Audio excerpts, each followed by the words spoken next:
I know that dealing with Shopify analytics might be a little bit overwhelming. However, if you want to succeed, you must be reading these analytics, and most importantly, you must be analyzing them. Hi there, I am Rihab, and on this YouTube channel I share with you videos related to e-commerce, entrepreneurship and more. And in today's video I'm going to show you the 5 metrics that you should be tracking on your store in order to be able to improve your store performance and boost your business. Before starting with our topic and before discussing these 5 metrics, you should first understand how a true successful e-commerce business works. In order to create a successful e-commerce business, this business should be able to attract the traffic, convert a part of this traffic into customers, and retain those customers. If your e-commerce business is not able to do any of these 3 steps, it's very difficult to succeed, and it's very difficult to convert your business into a sustainable business that can live for years. If you are aiming to create such a business, and if you are aiming to apply this into your business, I highly recommend you to check my free workshop. In this workshop, I show you exactly how you can attract, convert and retain your customers. To get this free workshop, you just have to go down to the description and to take this workshop. It's 100% free and you don't need to pay anything. The metrics that we are going to discuss in this video are related to these 3 steps. Some of them will show you how much traffic you are attracting. Some of them will show you how much of this traffic you are able to convert into customers. And some of them will show you how much you are able to retain your customers. So before watching this whole video, I recommend you to take my free workshop and watch it, because this workshop will greatly help you to understand why these 5 metrics are extremely important and why you should be always tracking them and following them in order to be able to improve your business. So I will assume that you took my advice, you went down and you took my free workshop. And I will start with the first metric, and it is related to traffic. Before starting, let me explain the difference between visitors and sessions. Visitors are the people who visit your store. Sessions are the visits, which mean each visitor can make several sessions or several visits. In order to check this metric, you need to go to your Shopify dashboard, and under Analytics, you go to your online store sessions. And here you can click on View Report in order to see the full report, or you can change in here the period of time when you are checking this number. So for example, in here, I'm checking this number in the last year. If I click in here, I can choose, for example, last 90 days or last 30 days or last 7 days. I'm going to keep it as it is, and in here I'm going to click on View Report. When I click on View Report, I see the full report for the online store sessions. Okay, and in here I'm seeing the results by month, which means I'm seeing each month by a month. Here, for example, in February, I've received 2,710 sessions. In here in March, I received 2,178 sessions. If you scroll down in here, you can see the results also in this table. Before talking a little bit about how to analyze these metrics, it's very important to know that in here you can add columns to your table in order to understand more these metrics and in order to start taking conclusions out of these metrics. In here, there are many things that you should be analyzing. First, you have to know which channel is the channel that's bringing you the most of your traffic. Second, you have to know from where you are receiving this traffic. And third, you have to know if you are improving the number of traffic you are receiving or not. So, how to do that? You go in here and under Edit, you scroll down and you add the source. So in this way, we will know from where this traffic is coming.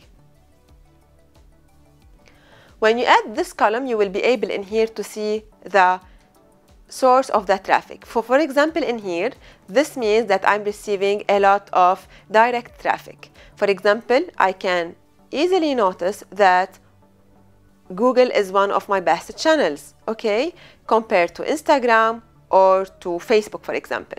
I can also do that. I can click in here in order to organize the numbers by the source name, the traffic name. So for example, in here, I can see that I'm receiving most of my traffic from Google, as you can see in here.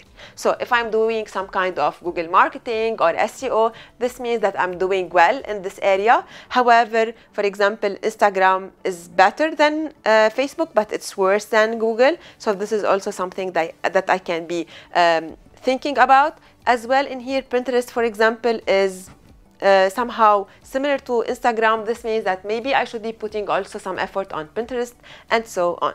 In addition to analyzing your traffic data and details, as I showed you, it's also very important to see if you are improving the amount of traffic you are receiving or not. And in order to do that, you should be comparing, for example, this period to a previous one. So I'm going in here to click on year to date, and I'm going in here to try to compare it to something previous. So this store is new, so I don't have previous data in the last year, but I'm going to choose, for example, last 30 days, and I'm going in here to choose to compare it with the previous period, and I'm going to click on apply. And as you can see in here, I'm seeing two different kind of lines. One is for the previous data, the one in gray, and the one is green is my current data for the last 30 days. So in this way, I can see if I'm improving my numbers or not. I can easily notice that I'm not improving my numbers. They are still almost the same. I didn't improve the amount of traffic I'm receiving. It didn't decrease a lot, but still I didn't improve it. So if you are doing, for example, something to drive more traffic to your store, you should be noticing improvement in here. If you didn't notice improvement, this is a sign that you should be changing things.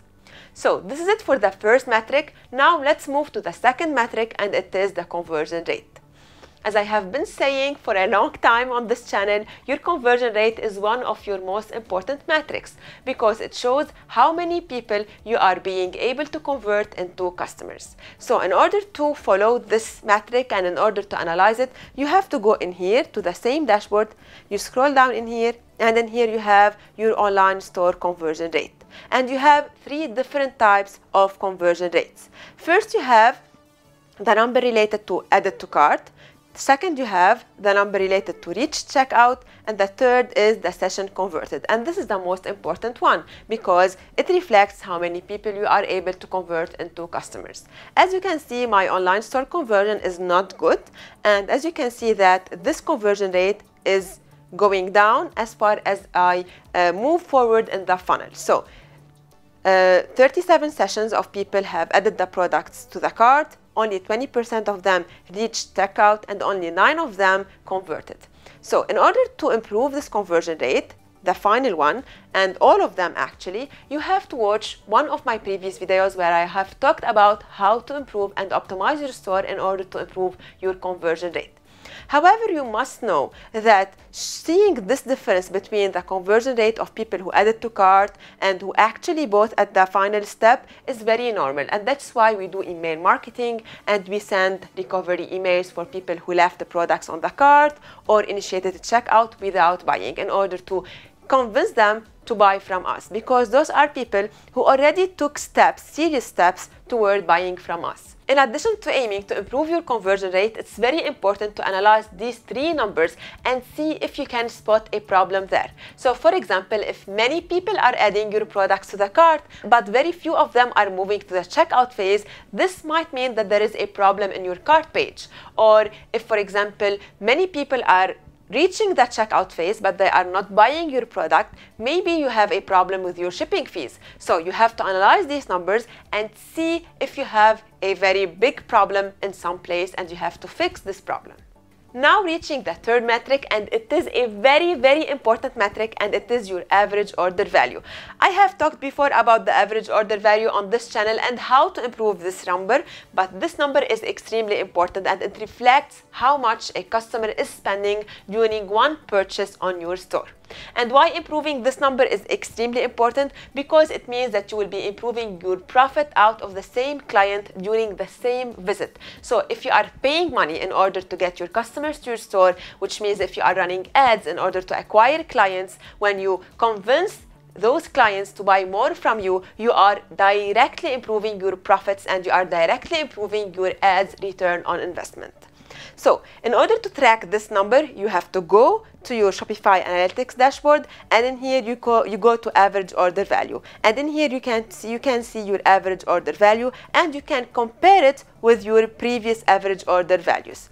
So it's very important to always spot the difference and see if your efforts are doing well. So for example, if you have seen my previous video where I have showed you how to improve your average order value and you are applying one of the techniques I showed you on that video, you should be coming in here after some time, maybe 1 month, maybe 2 months, to your store and see if this number is actually improving, because in this way you will be able to judge if what you are doing on your store is actually effective or not. The more you can increase your average order value, the better, because when you increase this metric, you can easily start to absorb shipping fees, and thus you can offer better shipping fees, and this will directly improve your conversion rate. Now, after checking the average order value, the next metric we are going to discuss is your store total sales, and this metric is actually a combination of your conversion rate and your average order value. But this metric is very important because it shows if you are making more money, and it's very important to see if you are improving your sales with time and if you are improving your profits. So this number will show you how much money you are making out of your store, but it will not show you how much profit you are making, because in order to calculate your traffic, you should consider how much you are spending on marketing, on ads, and so on.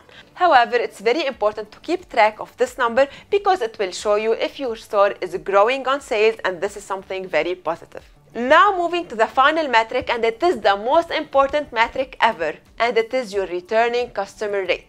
This metric is very important because it shows if your previous customers are satisfied and happy with your products, and it shows if your customers are willing to come back to your store and buy from you. If you have a low returning customer rate, this can mean many things. It might mean that your customers don't like your products or your services, and this is something very bad. Or it might mean that you are not doing any kind of remarketing or any kind of back-end marketing system. So if you are not reaching out to your previous clients via emails or via SMS or via retargeting on Facebook, they might not be going back to your store and buying from you. And if you are not doing any of that, which means if you don't have any follow-up emails, if you are not doing any retargeting campaigns on Facebook, you have to fix that now as well, because your previous customers are your most valuable assets. They are people who love you, they are people who trusted you before, so they are most probably willing to come back to you and buy from you. In order to improve this number, and improving this number is very important, I highly recommend you to watch the free workshop I'm currently offering. In this workshop, I show you exactly how you should be creating your business, and I show you exactly the different marketing strategies that you should be applying in order to be able to attract, convert, and retain your customers. So if you want to create a strong e-commerce business, if you want to grow your e-commerce business, I highly recommend you to go down and to take this free workshop. It's 100% free, so you don't need to pay anything. I hope this video will help you to understand more Shopify analytics, and I hope it will help you to improve your business. Thank you for watching this video, and if you loved it, please don't forget to like it and to subscribe to my channel. See you next week. Bye bye.